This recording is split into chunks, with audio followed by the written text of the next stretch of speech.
안녕하세요. 저는 20살 대학생이 된 딸아이 하나, 그리고 1년 후 입시를 앞둔 아들 하나를 키우는 두 아이 엄마입니다. 맞벌이 하는 분들이라면 잘 아시겠죠? 이 삶이 얼마나 바쁘고 정신머리 없이 돌아가는지에 대해 말이죠. 결혼을 하고 남편 혼자 벌어오는 외벌이가 충분치 않아 의무적으로라도 맞벌이를 해야만 했습니다. 힘들어도 할 만은 했었어요. 집에 와서라도 돌봐야 할 사람이 따로 있는 게 아니었기에 해야 할 일이라는 게 없었거든요. 하지만 아이를 낳고 나서부터는 얘기가 180도 달라졌습니다. 아이를 낳았다는 이유만으로도 체력이 받쳐주질 않아 일을 하며 여러 번 정신줄을 놓을 뻔했었죠. 그것도 모자라 집에 오니 돌봐야 할 아이가 있다는 생각에 일은 끝난 것 같지가 않고 삶이 계속해서 출근하는 듯한 기분이었습니다. 쉴 틈이 없이 시간이 흘러갔어요. 그래도 아이들이 주는 그 기쁨이 뭔지 힘든 것도 아이들 웃음 보면 까마득하게 잊혀지곤 했답니다. 그 맛으로 일을 했고 그 맛에 힘을 얻어 지금껏 버텨왔어요. 키워오며 아이들한테 잘해준 게 많이 없어 너무나 미안했지만 다니고 싶다는 학원을 아낌없이 보내줘가면서 제 나름의 뒷바라지를 했습니다. 얼마 전 첫아이가 입시를 끝마치고 대학생이 되었는데요. 어릴 적부터 공부를 잘해서 잘 이끌어줘야겠다 싶었고 배우고 싶다는 건 뭐든 하도록 금전적인 지원도 안 아꼈습니다. 제가 밖에서 일을 하느라고 하루 종일 집을 비우는데 그 정도는 꼭 해주고 싶었거든요. 아이도 자기 할 일을 잘해 대학도 좋은 곳으로 갔고요. 그냥 좋은 대학도 아니고 무려 S대에 들어갔답니다. 집안에 S대 출신이 없어 가족들 사이에서도 참 경사스러운 일이었고 저희 시어머니는 시골에 플랜카드를 붙이겠다며 진짜로 동네 입구에 플랜카드를 걸으셨을 정도로 온 가족들이 축복을 해줬어요. 아들도 누나가 기특하고 자랑스러운지 누나 옆에서 모르는 거 물어보면서 대학 입시 준비를 열심히 하고 있고요.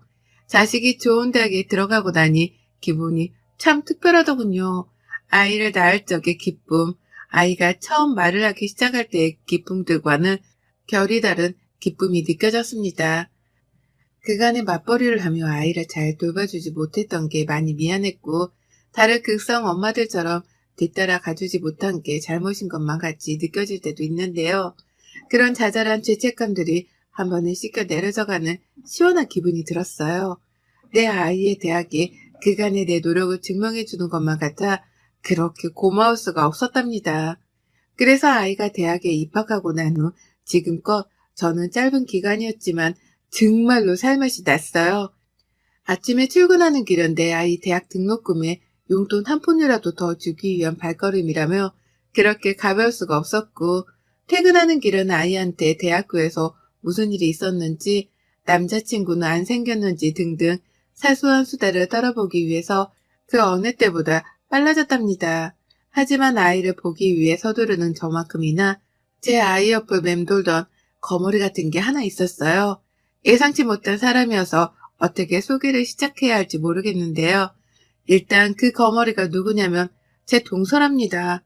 저보다는 한 살이 어리고 저희 도련님한테 저랑 비슷한 시기에 시집와서 저랑 거의 비슷한 기간 동안 결혼 생활을 하고 있는 동서 말이죠.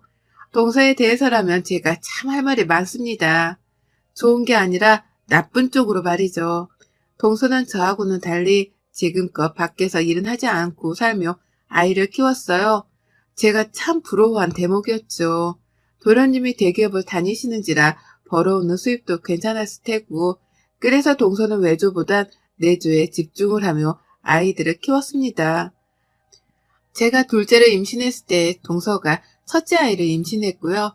그래서 지금 저희 둘째랑 동선의 첫째 아이가 동갑이에요. 같이 1년 후 입시를 앞둔 수험생이랍니다. 서로 자주 왕래를 하며 지내지는 않았어요. 남편들끼리 친하지가 않아 모일 일이 별로 없었고 그렇다 보니 1년에 2번 추석이랑 설날 때에만 시댁에서 제사를 지내기 위해 만나곤 했습니다. 그리고 그때마다 저희가 나누는 대화의 주제는 자식들이었죠. 아무래도 비슷한 또래의 아이들을 키우다 보니 서로 거리낌 없이 주고받을 수 있는 대화가 자식 얘기밖에 없었어요. 애들 학교가 어떤지, 주변 애들은 뭘 어떻게 배우면서 입시 준비를 하는지, 뭐 그런 거 말입니다. 처음부터 입시 얘기를 주고받은 건 아니었어요. 저는 직장인이라 애들 입시에 대해서는 남들보다 훨씬 늦게 정보를 접하기도 했죠. 다만 동서는 애들이 어릴 적부터 영어 유치원을 보내고 사립초등학교를 보낸다고 교육에 열을 올렸습니다. 그때마다 동서한테 그런 얘기들을 접하고 얼마나 놀랬는지 몰라요. 저는 아무런 정보 하나 없이 첫째 아이를 보통의 유치원, 초등학교로 보냈는데 동서는 다른 루틴으로 아이의 진학을 계획하고 있다는 걸 알게 되었으니까요. 남들은 다 이렇게 아이 교육을 시키는 건가 싶어서 내심 불안하기도 했습니다. 저 혼자 몰래 핸드폰을 켜고 사립초등학교란 것도 처음으로 검색을 해봤죠. 하지만 그리 오랜 시간 동안 동서의 말을 귀에 담진 않았어요. 학교에서 친구들과 지내며 행복해하는 내 아이의 웃음을 보니 잘 적응하고 있는 것 같아서 저도 기분이 좋았거든요. 그 나이에는 잘 놀고 친구랑 사이좋게 지내는 게 최고다 싶었습니다. 사교육을 더 시킬지 뭘 더 해야 할지 조급해서 걱정은 되었으나 첫째 아이를 다루며 조금씩 느긋함을 배워나갔어요. 아이가 알아서 공부도 열심히 하고 배우고 싶다는 건 배우고 싶다고 말을 해주니 아이의 말에 맞춰서 그 아이의 속도대로 뒷바라지를 해주길 택했답니다. 다만 제가 그렇게 조급함을 버리는 사이 동서는 여전히 한 발 앞서갔어요. 첫째 아이를 사립초등학교에 보냈고 그 후 국제중학교로 아이를 진학시키더니 외고로도 아이를 진학시키더라고요. 국제고등학교로 진학을 시키려다가 실패를 하고서는 차선책으로 외고에 진학을 시킨 것이었습니다. 대단했어요. 온 가족들이 동서를 대단하다 했고 저 또한 그렇다 싶었습니다. 국제중학교나 외고는 아무나 보내는 게 아니라는 건 사실이었으니까요. 하지만 대단하다 싶을 뿐 부럽진 않았는데 동서는 계속 제게 그런 말을 하더라고요. 형님 너무 부러워 마세요. 라고 말이죠. 형님은 맞벌이 중이니까 저처럼 애 뒷바라지도 곁에서 못 해주잖아요. 요즘 애들 교육 수준은 엄마가 얼마나 뒷바라지를 해주느냐에서 결정이 된대요. 그러니까 너무 억울해 마세요. 라고 하면서 급기야 저한테는 억울해 말라는 말도 농담이라며 건넸어요. 분명 표정은 진담이었는데 말입니다. 혼란스러웠어요. 나는 내 속도대로, 내 아이 속도대로 아이를 키우고 있는데 이게 남들보다 뒤처지는 중이라는 걸 반증하는 것이었나 싶어 걱정이 컸죠. 바쁜 엄마 때문에 아이가 제대로 남들과 경쟁을 하지 못하고 있는가 싶어 미안함이 가장 컸습니다. 맞벌이하는 엄마들처럼 저 또한 아이한테는 미안함이 가장 크게 자리를 잡았어요. 동선을 끊임없이 모일 때마다 자식 자랑을 했고 아이가 국제중에서 상장 받은 거며 좋은 성적을 거둔 거며 여러 가지 자랑거리들을 제게 털어놨습니다. 제가 전혀 궁금하지 않았던 것들까지 말입니다. 그 당시 저희 딸아이가 고등학교에서 거의 전교 1등만을 하며 상위권 자리를 놓지 않고 있었고 옆에서 듣다 짜증이 났던지 저희 남편이 동서한테 나서서 이런 말을 한 적도 있었어요.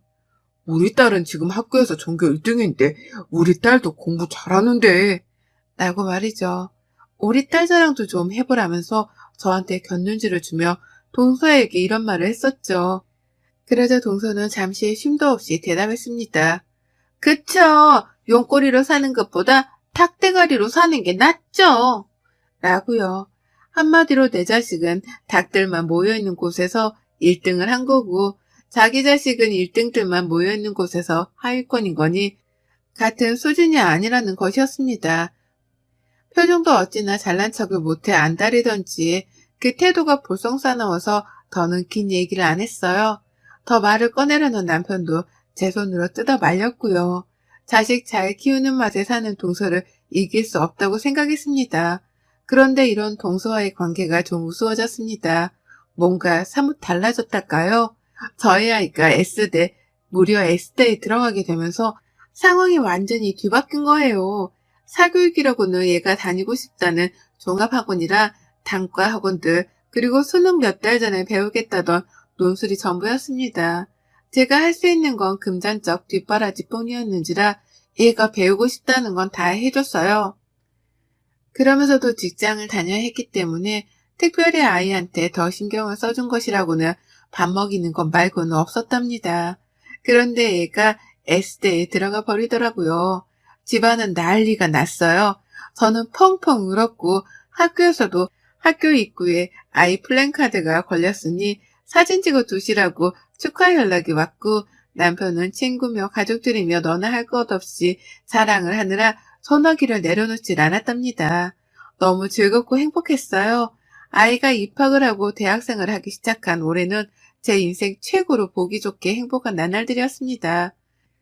그러나 이 순간까지도 동서는 거의 멘붕에 빠진 사람 같았었죠. 자기 아이가 최고로 잘난 줄 알았고 사립초에 엘리트 학교로만 진학을 시키고 있었는데 아무것도 하지 않던 저희 아이가 S대를 덜컥 들어갔다고 하니 계산 오류가 생긴 겁니다. 저희 아이 같은 아이가 S대에 들어가면 안 되는 거라고 생각이라도 했었던 듯이 정말? 정말요? 정말? 아니 왜요? 어떡해요? 라면서 몇 번이고 되물었어요. 축하한다 그 말 한마디는 끝까지 입 밖으로 꺼내질 않더라고요. 일반고에서 S대 보내는 게 자기 아이가 다니는 학교보다 쉽다는 말까지 하면서 내 아이의 실력과 노력을 자기 기준에 정당화시키려고도 했고요. 정말 우리 아이가 S대에 들어간 게 맞냐면서 학생증까지 요구를 하더라고요. 그러니 저희 남편은 가뜩이나 동서 말이 기분 나쁜데 한편으로는 신이 났는지 아이 학생증을 프린트까지 해서는 동서한테 건네줬었답니다. 이걸 보고서도 왜 시조카의 대학 입학을 못 믿냐고 핀잔을 주면서까지 말이죠. 아무튼 저는 그러는 동서가 너무 기분이 나빴지만 내 아이가 S대에 들어간 걸로 만족하고 감사하고자 했습니다. 그리고는 한동안 동서랑은 또 연락을 안 했어요. 지난번 추석 때에는 저희 둘째 아이가 코로나에 걸려버린 바람에 온 가족들이 전부 다 시댁에 불참을 했고 그로 인해서 올 초 설날 이후로는 쭉 동서를 만나지 못했답니다. 그러다 참 어이없게 동서를 맞닥뜨렸어요. 얼굴을 봐야 한다면 내년 설이나 볼 줄 알았던 동서를 말입니다.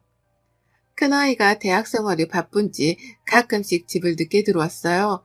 S대생이니까 학교 생활도 바쁘고 공부할 것이 많겠다 싶어 아무 말은 안 했습니다. 그런데 곰곰이 따져보니까 아이가 늦게 들어오는 날이 딱 매주 수요일과 금요일이더라고요. 오늘이 금요일인데 늦나 싶으면 꼭 늦고 오늘이 수요일인데 또 늦나 싶으면 또 늦고 아이의 생활 패턴을 알게 된 이상 궁금해졌죠.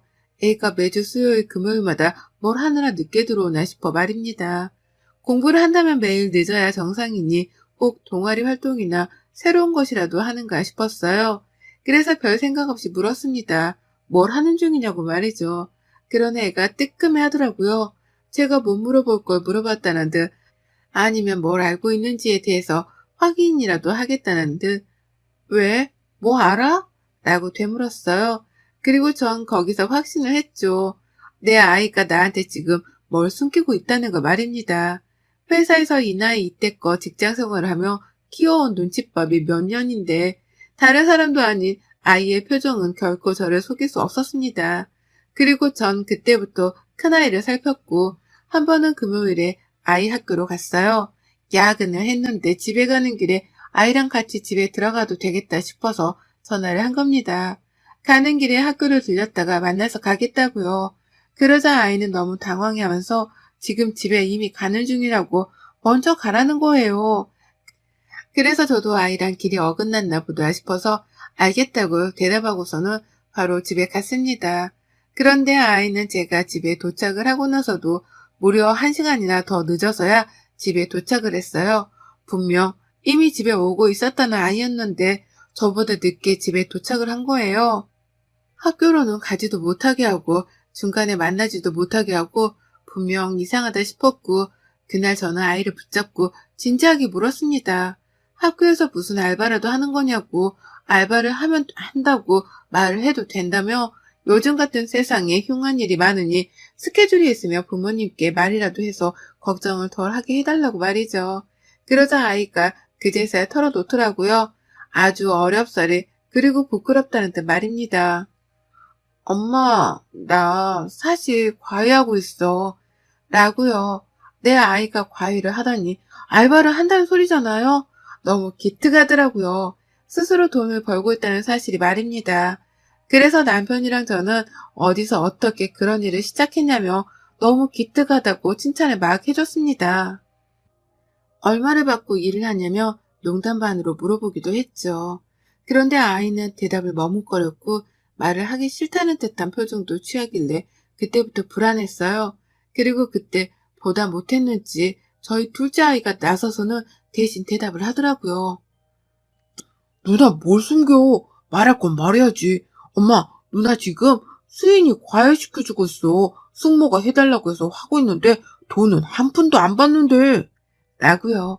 청천벽력과도 같았어요. 다른 사람도 아니고 동서랑 얽혔다는 것도 화가 나 죽겠는데 동서네 아이 과외를 시켜주고 있다니요. 그것도 에스테식이나 다니고 있는 내 아이가 과외를 시켜주는데 과외비 한 푼도 안 받는다니 이게 뭔 말도 안 되는 소리냐면서 남편이랑 제가 들고 일어났습니다. 평소에 살가웠던 동서라면 제가 이렇게까지 화를 내진 않았을 거예요. 그런데 앞서 제가 설명을 했듯이 동서는 저희 아이가 에스테 입학을 했을 때에도 축하 말보다는 진짜냐고 의심부터 했던 사람이었습니다. 평소에도 자기 자식이 특별하다며 자랑질을 그렇게 늘어났었고 저희 애들은 보통이라며 비교하는 발언도 서슴찮던 인간이었어요. 그런 여자가 내 아이를 자기 자식의 과외선생으로 불러들인 것만으로도 놀라워 죽겠는데 저희 부부한테는 끝까지 비밀로 했던 사실이 충격이었죠. 그도 모자라 소중한 내 자식 시간을 뺏어가면서 과외비 한 푼을 안 줬다니. 우리 둘째 아이도 입시생이라서 큰아이의 도움이 필요하다면 필요한데 둘째 아이가 아닌 동선의 자식 과외를 시켜주고 있다는 걸 알게 되니 천불이 났습니다. 남편은 주저앉고 동서에게 연락을 했고 저는 그 사이 아들, 딸을 모두 앉혀놓고는 대화를 시도했죠.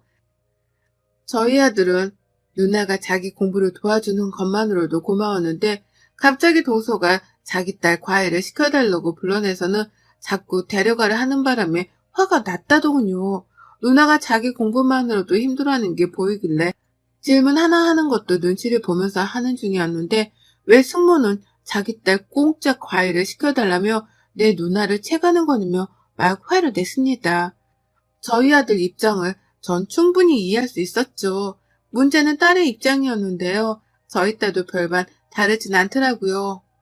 나도 힘들어. 근데 숙모가 자꾸만 도와달라고 가족끼리 왜 못해주냐면서 나쁘다고 막 매달리니까 어쩔 수가 없더라고. 라고 하며 급기야 정신적으로 많이 힘들었단 말까지 털어놨습니다. 저희 딸 진짜 공부밖에 모르고 살던 애거든요. 정도 많아서 유치원 시절 친구들까지 지금껏 사이좋게 지내고 있고 주변 사람들한테 내 딸 못됐단 소리 한번 못 들어봤습니다. 제가 봐도 얘가 참 순진무구해서 저러고 공부만 하다가 나중에 사회를 어찌 나갈까 싶어 걱정이 된 적도 한두 번 있었을 정도였어요. 그런데 그런 제 딸을 저한테는 한마디 물어보지도 않고 불러내서는 공짜로 과외를 시켰다니 지 자식 시간만 소중하고 내 자식 시간은 전혀 배려를 안 해준 거잖아요. 이미 남편은 한쪽에서 동서랑 말싸움을 시작했어요. 일방적으로 욕을 날리고 있었죠.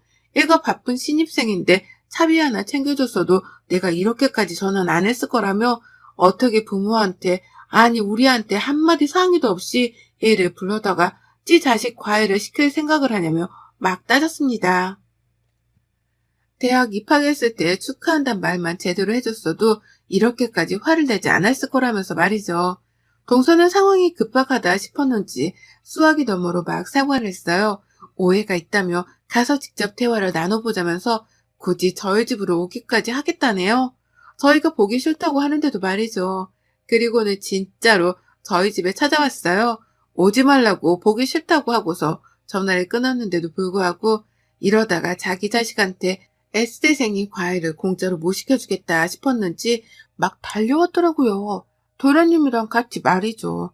도련님은 영문도 모른 채 끌려왔다는 표정으로 옆에서 멀뚱거리며 어쩔 줄 모른 채 서 있었고 동서는 저를 보자마자 형님 라고 하면서 달려와 제 팔을 붙잡았어요. 거의 물은맛 안 꿇었지 차세는 꿇은 것 비슷하게 매달려 있었고 왜 이러냐며 손을 낚아채자 그제서야 동서는 진짜로 무릎을 꿇어버렸습니다. 놀래서 애들을 방으로 들여보내고 나니 동서는 막 하소연을 시작했어요.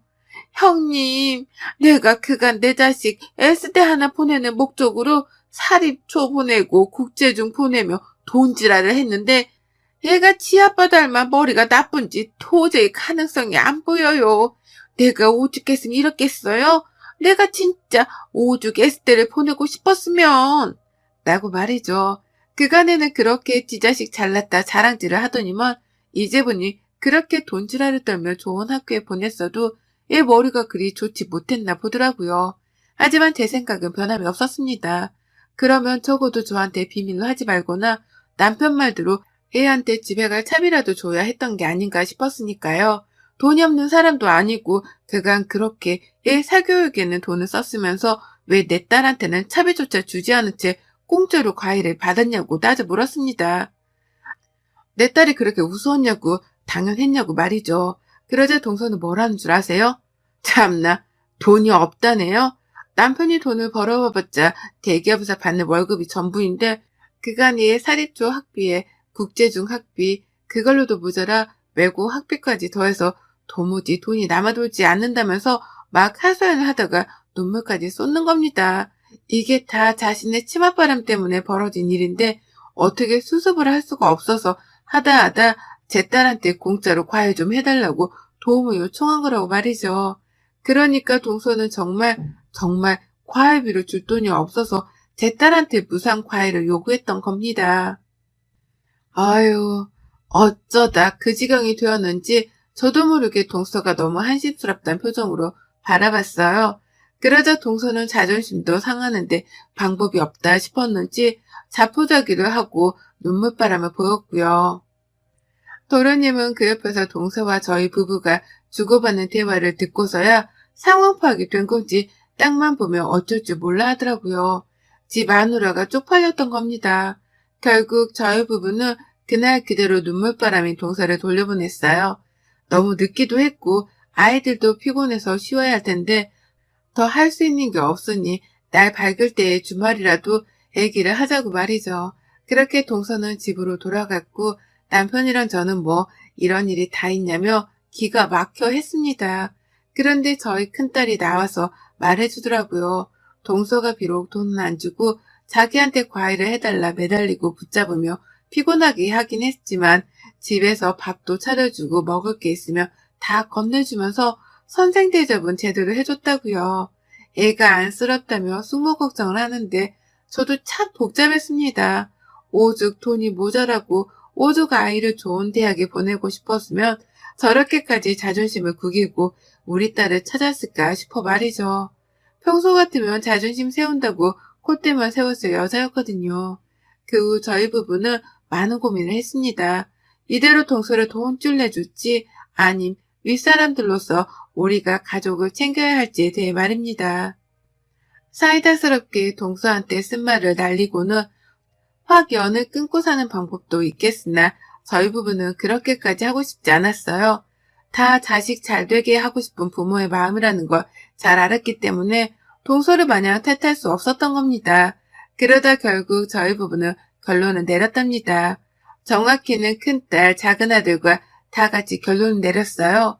그건 바로 동선의 아이 과일을 시켜주는 것이었답니다. 큰아이가 자기 동생 과일을 봐주는 동안 동선의 아이가 저희 집으로 직접 찾아와서는 겸사겸사 같이 공부 과일을 받고는 집으로 돌아가는 것이었죠. 저로서는 제 딸 시간을 아껴주고 또 제 아들 과일을 시켜주는 꼴이라 좋았고 동서로서는 딸아이의 이동 스케줄이 바빠지겠으나 끝까지 S대생한테서 공짜로 과일을 받긴 받을 수 있으니 좋은 것이었죠. 최대한 가족들끼리 척지지 않고 이루어 수 있는 점을 생각하다가 고안해낸 방법이었습니다. 그리고는 이 말을 직접 제가 동서에게 전달했죠. 내 딸아이도 대학생활하며 바쁜 아이니까 정 과일을 받고 싶으면 딸을 데리고 동서가 직접 우리 집으로 찾아오라고 말입니다. 우리 아들 과일을 받을 타이밍에 겸사겸사 같이 들으라고 말이죠. 그러자 동서는 아주 감사하다며 절이라도 할 듯이 수긍을 했어요. 고맙단 말을 끝까지 놓치지 않고 하더라고요. 오죽 S대생의 과외가 급했으면 자기 딸아이를 직접 우리 집으로 오게 하라고 하는데도 불구하고 알겠다고 그 제안을 받아들이더니만 지금껏 정말로 일주일에 2번씩 저희 집으로 아이를 보내고 있답니다. 그렇게 와서는 쥐죽은들 저희 딸한테 과외를 받곤 집으로 돌아가는 바쁜 일상을 반복하고 있어요. 가끔씩 저희 집으로 올 때 과일이나 먹을 것 등을 하나씩 싸서 보내오기도 하고요. 그리고 저희 부부는 그런 식으로 작은 성의를 보이기 시작한 동서의 태도를 높이 사며 쿨하게 이번 일은 더 문제 삼지 않기로 했답니다. 과일을 해주는 것만으로도 고맙다며 제 딸에게 고맙다는 성의 표현도 하고 가끔씩 먼저 안부를 묻는다며 제게 연락도 하는 동서의 변한 태도가 눈에 훤히 보이기 시작했으니까요. 그렇게 저희는 같이 공생하는 방법을 택했고 저희 딸아이는 좀 더 편안한 환경에서 동생이랑 사촌동생 과외를 해주며 여가 과외 활동을 하고 있어요. 전 이번 일을 겪으면서 하나 깨달은 게 있습니다. 사람이 늘상 익은 벼처럼 겸손해야 한다는 걸 말입니다. 자랑하고 내세워봤자 좋을 거 하나 없고 좋은 일이 있어도 겸손할 줄 알며 이치에 맞게 살자고 말이죠. 아마 동서도 그걸 뼈저리게 깨우쳤을 거라 생각해요. 저는 이제 동서한테 자식 자랑 쓸데없이 듣지 않을 생각하니 벌써부터 귓속까지 다 시원합니다. 여러분의 생각은 댓글로 남겨주세요. 오늘도 시청해주셔서 정말 감사합니다.